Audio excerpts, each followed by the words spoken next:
In July 2026, divers off the coast of Croatia pulled gold from a ship that sank 1,300 years ago. Belt buckles studded with emeralds and rubies, gold coins stamped with the faces of 4 emperors. Archaeologists call it the richest shipwreck ever found beneath the Mediterranean. But that gold was never just treasure. It was the fuel of the longest survival story in history, an empire that kept itself alive for almost 1,000 years after Rome fell. Because Rome died in 476. Its eastern half, the Byzantine Empire, simply never got the memo. How did one city outlive an entire empire? And why did a single cannon shot end it all in 1453? This is the story of the Eastern Roman Empire. The empire you've heard the name of but never really learned. It's the story of how a city at the crossroads of Europe and Asia turned walls, money, faith, and one secret weapon into a 1,000-year miracle. And it's the story of the same walls that kept enemies out, and eventually kept everyone else away too. It starts with a gamble. In 330, the Emperor Constantine stood on a hill overlooking a small Greek fishing town called Byzantium. Rome was falling apart. Plagues, civil wars, barbarians at every gate. Constantine had already done the unthinkable. Once he had made Christianity legal across the empire, a faith that Romans had been executing people for just a generation earlier. Now, he did something no emperor had ever dared. He built a brand new capital city, right where Europe meets Asia. He called it New Rome. Everyone else called it Constantinople, the city of Constantine. The new capital got its own version of everything Rome had: a senate, public baths, a hippodrome where chariot races drew crowds of 100,000. But it also had something Rome never could: the wealth of 2 continents flowing past its harbor. Why there? Because geography is destiny. Constantinople sat on a peninsula protected on 3 sides by water.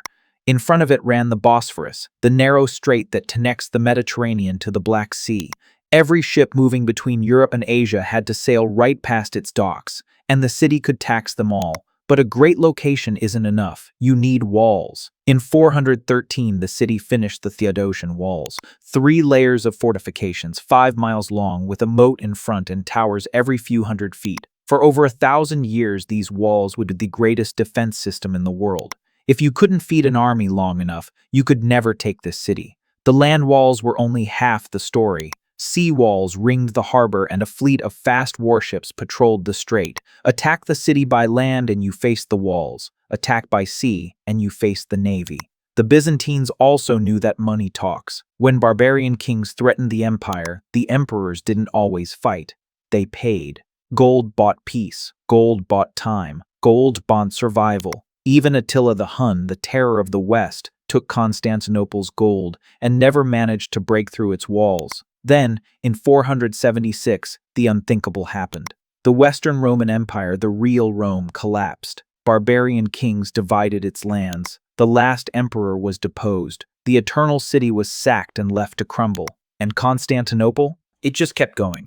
While Rome's power was in its armies, Byzantium's power was in its money, its walls, and its position. The empire everyone thought would die first turned out to be the one that lasted 1,000 years. The man who proved it was an emperor named Justinian. In 532, a decade into his reign, the city exploded in a riot. The 2 chariot racing fan clubs, the Blues and the Greens, turned on the emperor. They burned half the city and crowned a rival emperor. Justinian's own advisors urged him to flee. His wife, a former actress named Theodora, refused. According to the historian Procopius, she told him that royal purple makes the noblest burial shroud. Better to die as emperor than to live as a refugee. Justinian stayed. His generals cornered the rioters in the hippodrome and slaughtered tens of thousands. Then, from the ashes, he built the most ambitious building of its age, the Hagia Sophia, the Church of Holy Wisdom. Finished in 537, its massive dome seemed to float above the city. For almost 1,000 years, it would be the largest cathedral on earth. Before the plague, Justinian had also given the world a clean written code of Roman law, 1,000,000 words long, that would shape European law for centuries to come. Justinian dreamed even bigger. He sent his best general, Belisarius, to retake North Africa and Italy from the barbarians. For a moment, it looked like the Roman Empire would be whole again. But the conquests cost more than they returned. And then, disaster struck. In 541, The plague arrived. Ships carried rats and fleas into the harbor, and within a few years, the pandemic killed perhaps half the people of Constantinople. Justinian's dream of restoring Rome died with his people, but the city survived, and it was about to need every trick it had. In 626, while Emperor Heraclius was fighting the Persians far away, the empire's enemies attacked the city from both land and sea. They failed. 2 years later, Heraclius crushed the Persian army at Nineveh and marched home carrying the true cross, the holiest relic in Christendom, back toward Jerusalem. In 674, Arab fleets began a siege that dragged on for 4 years. They failed too.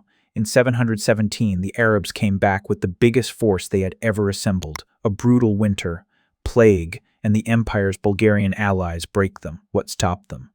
The walls, the gold, and the most terrifying weapon the medieval world had ever seen: Greek fire. A liquid fire that burned even on water, sprayed from bronze tubes mounted on ships. Think of it as the ancient world's napalm. The recipe was a state secret, guarded so closely that it died with the empire. Nobody knows exactly what was in it. All we know is that when the Arab fleet sailed in close, the sea itself seemed to catch fire. By the 9th century, the empire had stabilized. A bitter civil war over religious images, called iconoclasm, had finally ended, and Orthodox Christianity was spreading north into the Slavic world, carried by missionaries like Cyril and Methodius. They invented an alphabet that the Russians still use today. That mission is why Russians, Serbs, and Bulgarians still write in Cyrillic letters and worship in Orthodox churches. Then came the man who showed both the glory and the cruelty of Byzantium, Basil II, the Bulgar Slayer. For decades, the Bulgarian Empire had been the empire's greatest rival. In 1014, Basil crushed the Bulgarian army in a mountain pass called Kleidion. The chronicles say he took 15,000 prisoners and blinded 90 out of every 100 of them, leaving one man in each group with one eye to lead the rest home. Modern historians debate the exact numbers. Nobody debates the message. The emperor of the Romans did not forgive. Basil doubled the size of the empire. He died rich, powerful, and unchallenged, and his successors squandered everything.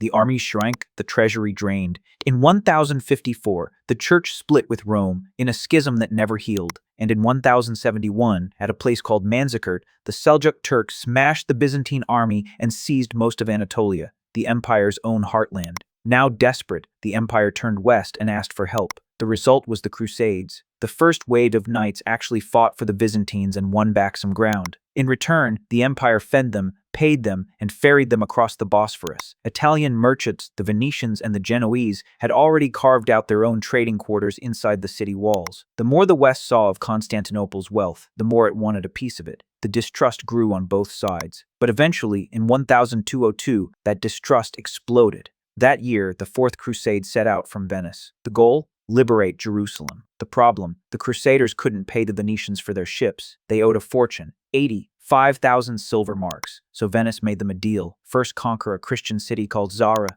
Then, when that wasn't enough, the Venetians pointed at Constantinople. Their leader was a 90-year-old blind doge named Enrico Dandolo, who remembered how the Byzantines had once insulted him. The Crusaders had never seen a city like Constantinople. Its walls were still the strongest in the world. Its churches were packed with gold and relics. Its people were Christians, fellow Christians.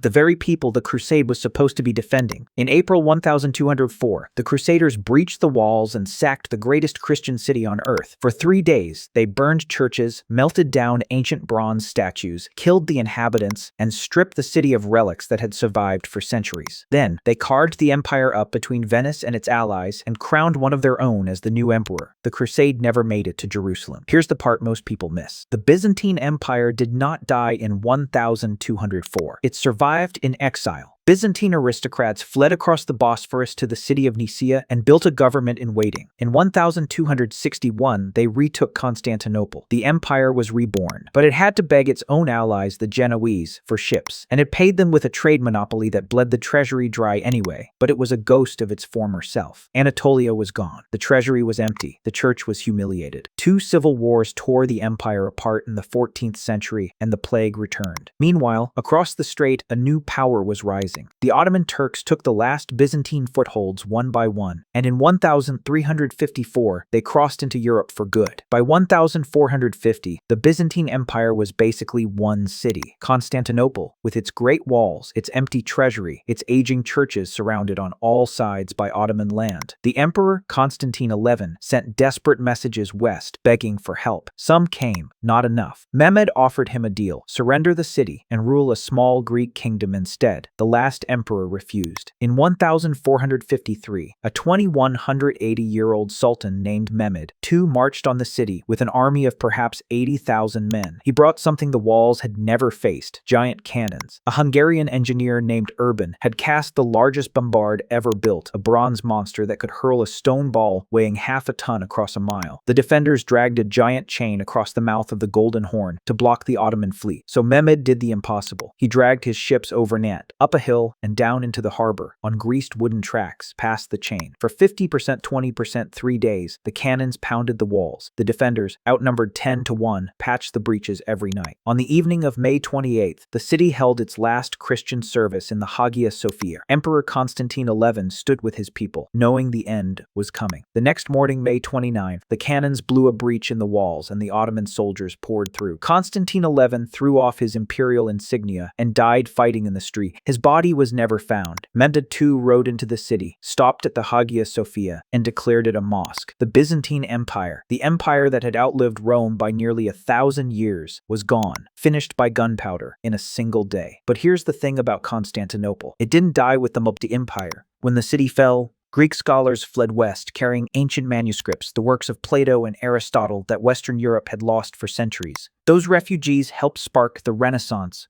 the explosion of learning that remade Europe. The Hagia Sophia still stands in Istanbul today, more than 1,500 years after Justinian built it. The double-headed eagle of Byzantium still appears on flags and crests, and the empire left behind a word, Byzantine, meaning so complicated it's almost impossible to follow. The word itself comes from the little fishing town where it all started, Byzantium. The empire that survived everything became a synonym for confusion. Here's what the whole story comes down to.